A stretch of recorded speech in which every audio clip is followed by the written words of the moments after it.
SRM Tamil பேராயத்தின் சொல் தமிழா சொல் மாண்புமை பாரிவேந்தர் தலைமையில் பாஜக மாநில தலைவர் அண்ணாமலை, நாம் தமிழர் கட்சி தலைமை ஒருங்கிணைப்பாளர் சீமான் பங்கேற்கும் பிரம்மாண்ட இறுதிச் சுற்று ஏப்ரல் 7 எஸ்ஆர்எம் பல்கலைக்கழகம் காட்டாங்குளத்தூர். சார், நீட் தேர்வு ஜனாதிபதி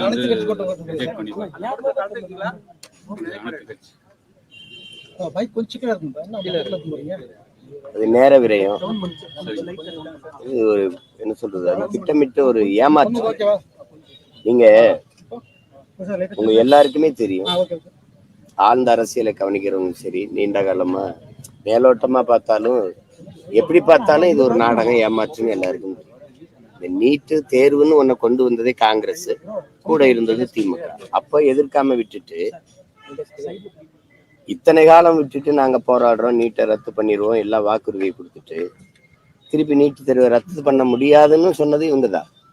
எங்க ஆட்சி, ஒருவேளை எங்க கூட்டணி ஆட்சி காங்கிரஸ் தலைமையிலான ஆட்சி வந்திருந்தா நாங்க நீட்டை ரத்து பண்ணியிருப்போம்.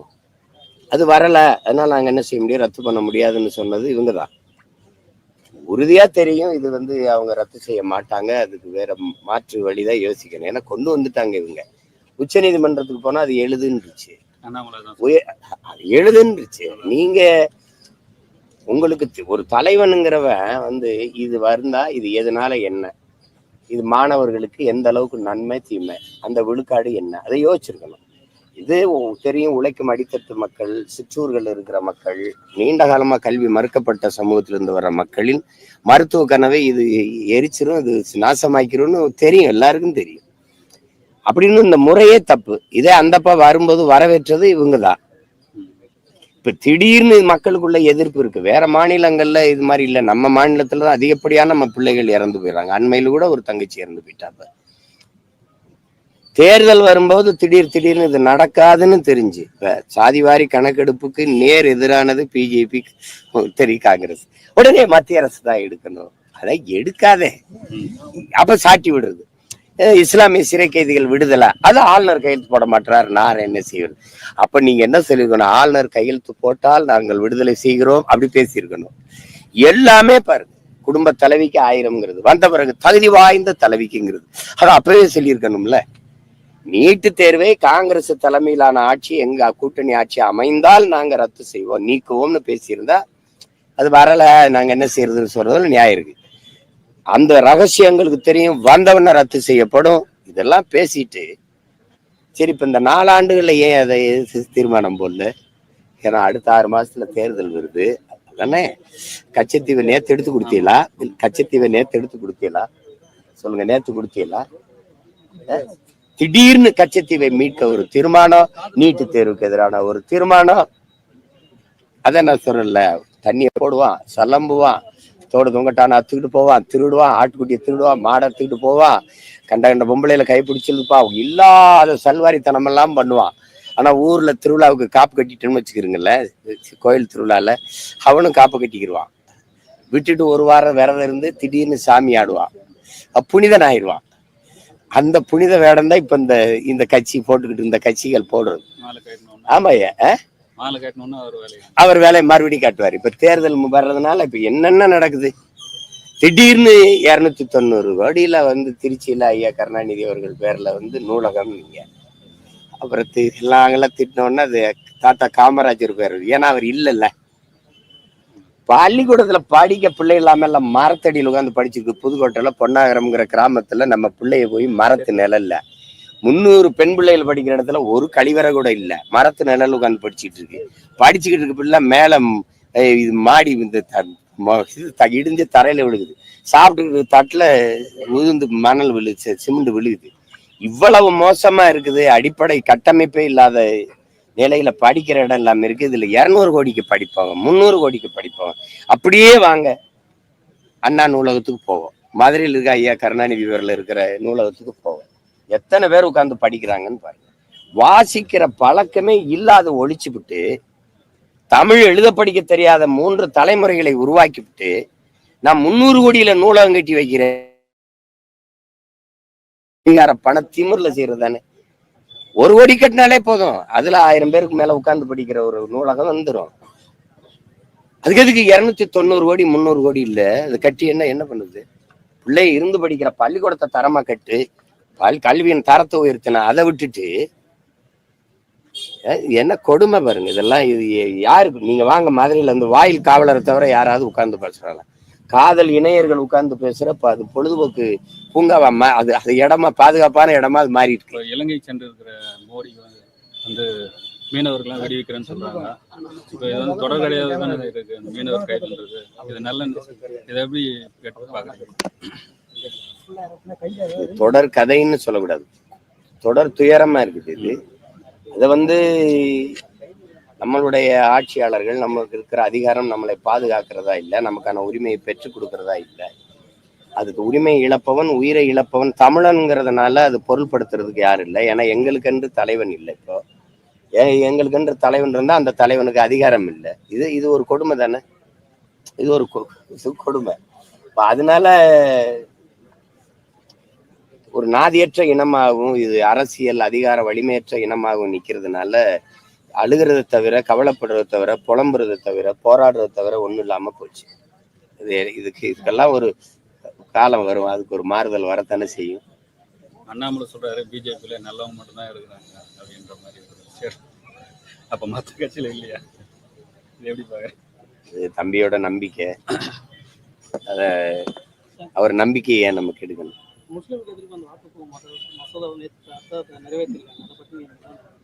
அவங்க அதை தானே செய்வாங்க, வேற என்ன செய்வாங்க? இந்த நாட்டுல வந்து பிஜேபியின் அரசியல் கொள்கை என்பது இஸ்லாமிய மக்களுக்கு எதிராக சிந்திப்பது, செயல்படுவதை தவிர வேற ஏதாவது பொலிட்டிக்கல் பாலிசி இருக்க அரசியல் கொள்கை இருக்கா? மறுபடியும் சொல்றேன், பசுமாடு, பாகிஸ்தான் பக்கத்து நாடு, செய் ஸ்ரீராம் கோஷம், இதை தவிர ஏதாவது இருக்கா? ஜெய் ஸ்ரீராம் கோஷத்தை விட்டுட்டாங்க. ஏன்னா அங்கே ராமருக்கு அயோத்தி கோயில் கட்டி முடிச்சவன், அயோத்தியில கோயில் கட்டி முடிச்சவன்னா அந்த பிரச்சனை முற்று பெற்றுட்டது.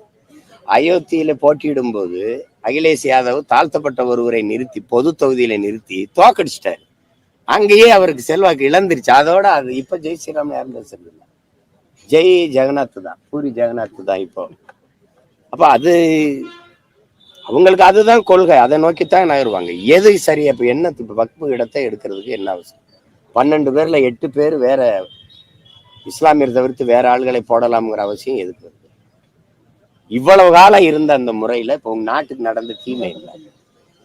வக்பு இடம் உங்களது இல்லை. இஸ்லாமிய பெருமக்கள் இஸ்லாமிய மார்க்கத்தின் மீது, அந்த சமயத்தின் மீது ஆழ்ந்த நம்பிக்கை கொண்ட பெருமக்கள் ஏக இறைவன் அல்லாவினுடைய திருப்பெயரால நற்காரியங்கள் செய்வதற்கு நன்கொடையா கொடுக்கப்பட்ட இடங்கள் அது. இப்ப கூட மயிலாப்பூர்ல இருக்க தப்பகொலை வந்து ஆற்காடு நவாப் கொடுத்த இடத்துலதான் வெட்டப்பட்டிருக்கு. அது மூடி விட்டுருவீங்களா கேட்கிறேன். நாம இதே நாட்டின் முதன்மை அமைச்சர் மாண்புமிகு ஐயா நரேந்திர மோடி அவர்கள் அரபு நாட்டுல போய் இந்து கோயிலை திறந்து வச்சு பெருமையா பேசிட்டு வந்தாரா இல்லையா? இருக்கா இல்லையா? சொல்லு. திறந்து வச்சு பேசிட்டு வந்தார்ல. எல்லா நாடுகள்லயும் சீக்கிய கோயில்கள் இருக்குது, இந்து கோயில்கள் இருக்கு. அப்ப எல்லாரும் அந்த வழிபாட்டை அனுமதிக்கிறான், இது பண்றான்.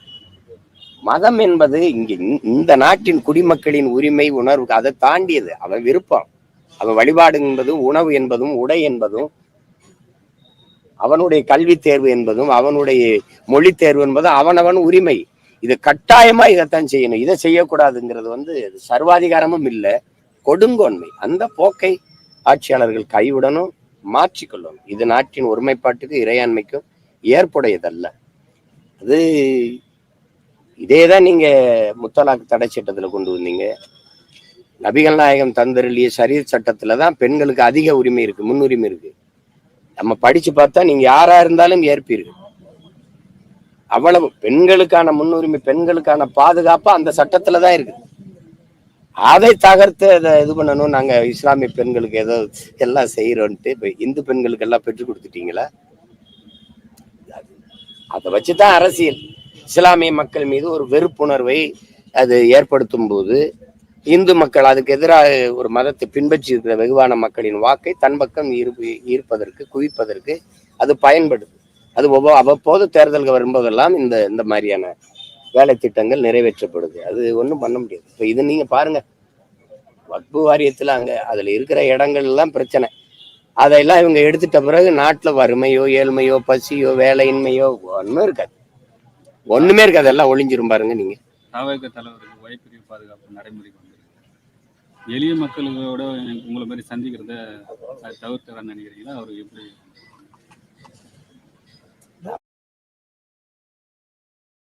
கேட்டு பெற்றிருக்கிறாரு. எனக்கு தேவைப்படல. நான் நினைப்பேன் நான் தான் என் நாட்டுக்கும் மக்களுக்கும் பாதுகாப்புன்னு.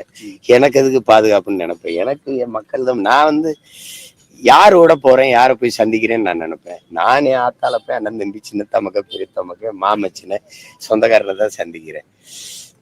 மக்கள் அரசியல் அது அவசியம் இல்லைன்னு நினைக்கிறேன். அது இராணுவ அரசியலுக்கு என்ன தேவை? மக்கள் அரசியல ஒரு தோல்ல கை போடுங்கன்பா, அன்னை கட்டி விட்டுச்சுட்டா அப்படின்பா, அன்னை ஒரு முத்தம் கொடுத்துட்டான்பா, அண்ணன் ஒரே ஒரு தடவை தன்படம் எடுத்துக்கிறேன்பா. அவனுக்காக தானே வேலை செய்ய வந்திருக்கோம். அப்ப மண்ணை வெல்லணும்னா மக்களின் மனத்தை வெல்லணும். அது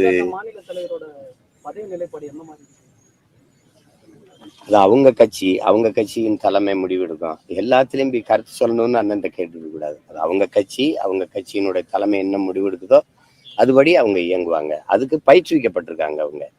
அந்த சட்டத்துக்கு எதிராக நேற்று தாவேக தலைமையில் அனைத்து தமிழகம் முழுவதும் ஆர்ப்பாட்டம் நடத்தினாங்க. அதுக்கு பிறகு செய்தியாளர் சந்திப்பு நடத்துது. அந்த சட்டத்தை பத்தி செய்தியாளர் கேட்கறாங்க, அது அவருக்கு தெரியல. அதை பத்தி நீங்க என்ன நினைக்கிறீங்க? இல்ல, எல்லாருக்கும் எல்லாம் தெரிஞ்சிருக்கணுங்கிறது இல்ல. ஆனா அது தவறு. அதுக்கு எதிராக எதிர்த்து போராடணுங்கிற உணர்வு மதிக்கத்தக்கது. இங்க நாட்டுல நிறைய பேருக்கு நாட்டை ஆள்றவங்களுக்கே எதையும் தெரியறது இல்ல. அப்ப அதை போய் பேசிட்டு இருக்க வேண்டியது இல்ல. புரியுதா? அது சரி. இந்த வக்பு நில இது இருக்குல்ல, ஆக்கிரமிப்பு, அதை பத்தி சொல்றாங்கல்ல, வக்பு வாரிய சட்டம் கொண்டு வர்றாங்கல்ல, அந்த சட்டத்தை கொண்டு வர்றவங்க கிட்ட தான் எதுக்காகன்னு சொல்லி விலை கொஞ்ச நேரம் பேச சொல்லுங்களேன். சும்மா அது இங்க இஸ்லாமிய மக்களுக்கு எதிராக சிந்திப்பது, அதற்கான செயல்பாடுகளை முன்வைப்பதை தவிர அதுக்கு கோட்பாடும் இல்லை, கொள்கையும் இல்லை. நாட்டை பற்றியோ மக்களை பற்றியோ மக்களின் நலனை பற்றியோ அதெல்லாம் அது சிந்திக்காது. அப்படி சிந்திக்கிறதா இருந்தா இது தேவைப்படாது. ஒண்ணுதான் நான் உங்களுக்கு சொல்லுவேன். நாட்டை மக்களை நேசிக்கிறவனுக்கு சாதி மதத்தை பற்றி சாமியை பற்றி சிந்திக்க நேரம் இருக்காது.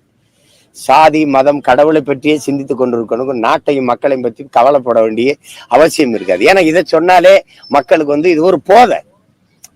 மார்க்ஸ் ஏதாவது சொல்றாரு பாருங்க. இது என்ன சொல்றாருன்னா, கள்ளு சாராயம் எல்லாம் குடிச்சாதான் இந்த மாதிரி இதெல்லாம் போதை ஏறும். ஆனா சாதி மதம் கடவுளை சொன்னவனே ஏறிடும். அது படுத்து எந்திரிச்சா போதை தெளிஞ்சிரும்.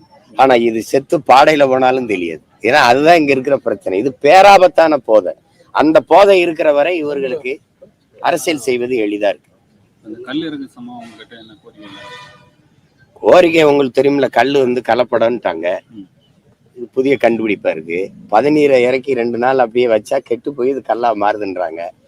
நம்ம எல்லாம் என்ன அந்த பனைமரத்துல தூக்குல தொங்க முடியாது. நம்ம மட்டை ரொம்ப உயரமா இருக்குல்ல, தூக்குல ஏன் சாகலாம். இப்படியெல்லாம் ஒரு ஐயா பொன்முடியா ஆசிரியரா இருந்தாரு, பேராசிரியரா இருந்தாங்கிறாங்க. சரி, அவருக்கு தெரியல. ஐயா சபாநாயகர் அப்பாவுக்கும் தெரியலையா? கல்லு கலப்படம். சரி, நீங்க கலப்படம். அப்ப நீங்க விக்கிற அந்த பிராண்டி விஸ்கி எல்லாம் அப்படியே தீர்த்தம், கோயில் தீர்த்தம் இல்லையா, புனித நீர் இல்லையா, அதுல எதிலும் கலப்படம் இல்லை. உலகத்திலே தூய நீர் அப்படியே நேரடியா கலப்படம் இல்லாத ஒரு மதுன்னா, அது மதுன்னு சொல்லக்கூடாது, மூலிகை சாறு. அது பனம்பால் தென்னம்பால். அது கலப்படம் இல்லாத ஒன்று. அதுல சுண்ணாம்பு தேய்ச்சாதான் அது பதநீராவே மாறும். இந்த அடிப்படையோட தெரியாம நீங்க எப்படி இவ்வளவு ஒரு உயரத்துக்கு வந்தீங்க சொல்லுங்க. கல்லு குடிச்சு செத்தவன் எத்தனை பேரு சொல்லு, சொத்தம் விட்டன் வித்தனம் எத்தனை பேரு சொல்லு, ஒரு பட்டியல் சொல்லு. கல்லு உணவின் ஒரு பகுதின்னு தான் அரசியலமைப்பு சட்டமே சொல்லுது. சங்க இலக்கியங்கள் இருந்து எங்களுடைய இந்த கல் எங்க உணவின் ஒரு பகுதியா இருந்து வந்திருக்கு. எங்கள் அதிகமானும் அவை பெரும்பாட்டியும் கல்லுண்டு பேசி கொண்டிருந்தாங்கன்னு இருக்குது. நாங்க இன்னும் விழா காலங்களில் கல் உண்டு. அது எங்களுக்கு ஒரு மது, அது ஒரு போதைங்கிறதே எங்களுக்கு கிடையாது. உங்களுக்கு தெரியுது. அப்ப பெருந்தலைவர் காலத்துல கல்லு கடை போகணும்னா, ஐயா கல்லு குடிச்சா பசிக்காதியா அது அப்படின்னு சொல்லும்போது, அது உனக்கு எப்படி தெரியும்னு கேட்டதா கூட சொல்லுவாங்க. அவங்க கல்லுக்கு எதிராக இருந்திருக்காங்க. நீங்க கல்லுண்ணாமே சொல்லிட்டாரு உங்க பாட்டனார் வள்ளுவ பெருமகனாரும்பாங்க. அப்ப கொல்லான் புலான் உள்ளான எல்லா உயிர்களும் கைவிப்பி தொழும்னு சொல்லிட்டாரு என்றார். அதே கொலையில் கொடியோர வேந்தறுத்தல் களை கட்டதனோடு நேருங்கிறார். பைங்கூல் களை கட்டதனோடு நேருங்கிறார். ஒரு மண்ணை துரோகியை கொல்றது நிலத்துல களை எடுக்கிறதுக்கு சமம்டாங்கிறாரு. அதையா காரணம் தெரியாம இருந்து கேள்வி கேட்டீங்கன்னா இப்ப மற்ற மாநிலங்கள்லாம் கல் இருக்கும்போது இதுல ஏன் தடை செய்யப்படுதுன்னா, மற்ற மாநில முதலமைச்சர்களுக்கு சாராய ஆலை இல்லை, இங்க இருக்கிற ஆட்சியாளர்களுக்கு சாராய ஆலை இருக்கு. கல்கடையை திறந்து விட்டா எவ்வளவு குடிக்கிறவனா இருந்தாலும் 2 லிட்டருக்கு மேல குடிக்க முடியாது. கல்லு ஏன் உணவின் ஒரு பகுதினா, உணவு மட்டும்தான் மனிதன் போதும்னு சொல்லுவான். கல்ல குடிச்சவொன்னா 2 லிட்டர் அல்ல 2.5 லிட்டர் குடிச்சிட்டா போதும்னுவான். நீங்க வேணா சோதிச்சு பாருங்க. மற்ற போதை பொருள்கள்லாம் குடிச்சாலும் மட்டையாகி சாகுற வரைக்கும் விழுகிற வரைக்கும் குடிச்சுக்கிட்டே தான் இருக்கும். மாதிரி இந்த போதும்னு ஒரு 500 ரூபாய் சம்பாதிக்கிறப்ப இந்த கள்ளக்குறிச்சியில கள்ளச்சாராயம் குடி செத்தவர்ல ஒருத்தர் பேட்டி கொடுக்கும்போது அந்த குடும்பத்தொருவர் 500 ரூபாய் எங்களுக்கு கூலி, அதை டாஸ்மாக் கடையில போய் குடிக்க போனா 500 ரூபாயும் போயிருது, இது ஒரு பொட்டலம் 60 ரூபாய்க்கு விற்குது இந்த சாராயம், 2 பொட்டலம் 120 ரூபாய்க்கு குடிச்சா எங்களுக்கு போதுமானதா இருக்கு, மீதியை நாங்க கொண்டு போயிடுறோம் வீட்டுக்குங்கிறாரு அந்த காசை. அப்ப கல்லு அது மாதிரிதான், 1 லிட்டர் 50 ரூபா வச்சா கூட 2 லிட்டர் குடிச்சா 100 ரூபாய்க்குள்ள போயிருது. ஒரு தொட்டுக்கிறத ஊறுகாய சுண்டலை வாங்கி சாப்பிட்டா கூட 100 ரூபா 110 ரூபாயிட முடிஞ்சிடும், மீதி காசை வீட்டுக்கு கொண்டு போயிடுவான். அப்ப கல்லு கடையை திறந்து விட்டா குடியானவன் விவசாயி பெருங்குடி மக்கள் பொழைச்சுக்கிடுவான், இந்த உழைக்கும் மக்கள் ஏதோ 2 லிட்டர் 3 லிட்டர் கள்ள குடிச்சு உழைப்பின் களைப்பு தெரியாம போயிடுவான். ஆனா டாஸ்மாக் வியாபாரம் படுத்துக்கிறோம், சரிதானே? அப்ப என்ன பண்ணணும்னா, இந்த டாஸ்மாக் வியாபாரம் படுத்தா இவங்க காய்ச்சி விற்கிற வியாபாரமும் படுத்துக்கிறோம். அதனால அந்த கல்லை மது என்று சொல்லி அதை தடுத்து விட்டுட்டு இந்த பீர் பிராண்டி விஸ்கி எல்லாம் கோயில்ல விற்கிற தீர்த்தம் புனித நீர் அதை எல்லாரும் வாங்கி பருகலாம்னு அப்படி வச்சுட்டு, அப்புறம் இது மாதிரி நின்று உங்க அப்பாவா சொல்றேன், போதையின் பாதைக்கு செல்லாதீர்கள், உங்க அருமையான உடம்பை ஏன் நீங்கள் கெடுத்துக் கொள்கிறீர்கள், தயவு செய்து யாரும் குடிக்காதீர்கள். அது துண்டிச்சா ஏன் அந்த மாவட்டத்துல டாஸ்மாக் சரக்கு வியாபாரம் குறைஞ்சிருக்கு, கலெக்டர் ஆய்வு செய்கிறார் செய்தி. என்ன எந்த மாதிரி நாட்டுல வாழ்றோம்னு நீங்க தான் சொல்லணும்.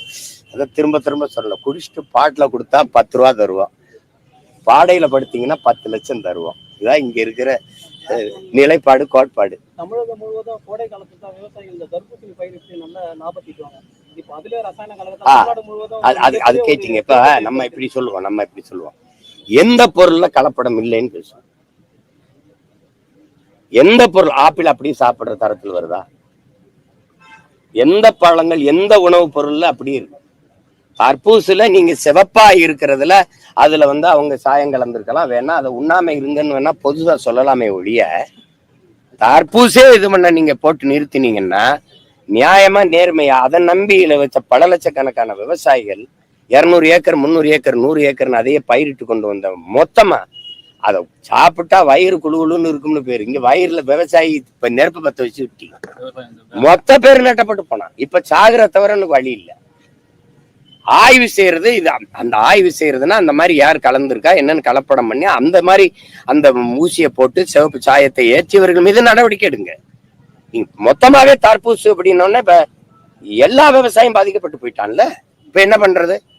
அவனுக்கு அந்த பாதிக்கப்பட்ட விவசாயிகள் யாருன்னு கணக்கெடுத்து உரிய இழப்பீடை கொடுத்து அரசு ஒரு இது பண்ணி, இது போல அது எல்லாரும் வயது முதிர்ந்தவர்கள், சிறுவர்கள், குழந்தைகள் எல்லாரும் விரும்பி சாப்பிடுற ஒரு கோடை காலத்துல ஒரு பெரிய உணவா இருக்கிறதுனால நீங்க அதுல இந்த கூடுதலான இந்த நிற கவர்ச்சிக்காக இந்த சாயப்பொடியை சேர்க்காதீங்கன்னு அப்படி ஒரு அறிவிப்பை கொடுத்து தடுக்கணுமே ஒழிய, இது மொத்தமா நீங்க விளைய வச்ச விவசாயிகளுடைய வயிற்றுல அடிச்சு வாழ்க்கையை நாசமாக்குறது எப்படி இருக்குது?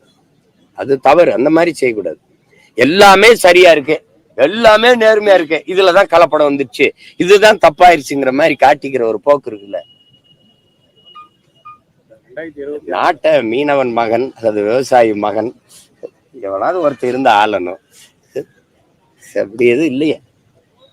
2026 CO2 நிறுவனம் டுடே நிறுவனம் கருத்துக்கள் அதிமுக பிரதான கட்சியான 3வது இடத்துல தள்ள போகுது. என்ன உங்களுடைய நிலைப்பாடு? தள்ளணும்னு நினைக்கிறாங்க, தள்ளுறாங்க. மிச்சம் 36% சொல்லவே இல்லை யாரும். அதுல என்ன சந்தேகம்? அது நாங்க தான். அதாவது அது சொல்றாங்களா, பேரை சொல்லவே பயப்படுறாங்க, அது மாதிரிதான் அது. அதை விடுங்க. இதுல அந்த கருத்து கணிப்புல என்னைக்கு உண்மையா இருந்திருக்கு சொல்லுங்க? 400 இடம் அடிக்கும் நாங்க பிஜேபி வந்ததான்னு பாருங்க. சந்திரபாபு நாயுடு ஐயாவும் நிதிஷ்குமார் இல்லைன்னா ஆட்சி இல்லை. இப்போ நான் எவ்வளவு வாங்குவேன்னு சொன்னாங்க தெரியுமா? இந்த தொலைக்காட்சி சொல்லிச்சு 5 விழுக்காடு இருந்துச்சு, அப்புறம் திருப்பி வாக்கு 13 4 விழுக்காடு இருந்துச்சு, நான் 8.5 விழுக்காடு வந்தேன். இப்ப யாரு என்ன இதெல்லாம் பேசிட்டு என்னைக்காவது நான் போட்டி போடுறேன்னு இந்த தொலைக்காட்சியில ஏதாவது சொல்லியிருக்கா? மற்றவையில வைக்கும், இப்பவும் மற்றவைக்கு தான் அதிகமா இருக்குது. அதனால அது அவங்க நினைக்கிறாங்க, அது அவங்க ஒரு கருத்தை உருவாக்குவாங்க, கருத்து உருவாக்கம். இந்த கருத்து உருவாக்கங்களை வாக்கு செலுத்துகிற வெகுவான மக்கள் கவனிக்கிறதே இல்லை. அதை பொருள்படுத்த தேவையில்லை. நன்றி, வணக்கம்.